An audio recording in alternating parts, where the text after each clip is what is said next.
Rung quarter final Champions League ke Real Madrid, ke PSG, ke Sporting CP, bat ke Arsenal.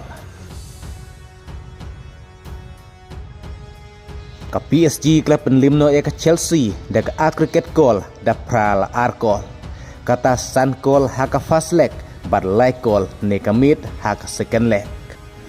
Kumta ke PSG ke deka way ke tim ke bala qualified syak quarter final ke Champions League mentah kayom. Kadba ke Sporting CP klub penlimno ke bodo klim da ke aggregate goal da san la like goal. Watlah ka fast leg ke bodo klim klub penlimno ke Sporting CP da lailan not goal. Henry nekemit haka jingilekai halaying juga Sporting CP klub penpai kelah dahadu san la not goal. Kumta ke Sporting CP kala job da ke aggregate goal da san la like goal ya ke bodo klim. Haka baka jing ang nut jong ke bodo klim bantau history thamai ke klub na Norway kamla ban urlong setia. Kadba ke Arsenal klub penlimno ke Leverkusen da ke aggregate goal da laila way goal.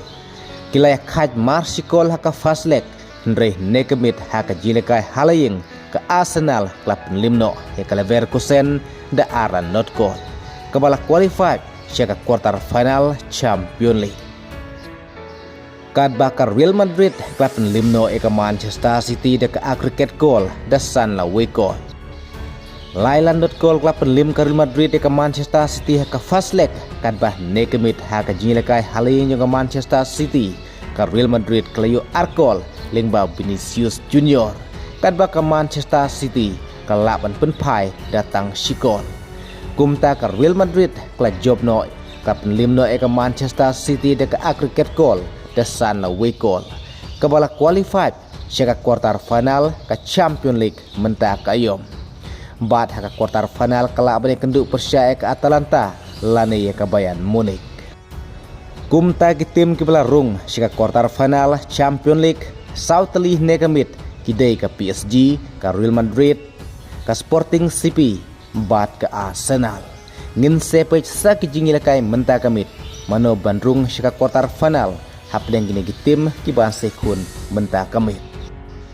Ke Barcelona lane ke Newcastle, ke Liverpool lane ke Galatasaray, Bayern Munich lane Atalanta, Tottenham lane Atletico Madrid. Ngin sepej sakine mano bandrung syak quarter final Champions League mentah kayong. Kublai Shibun.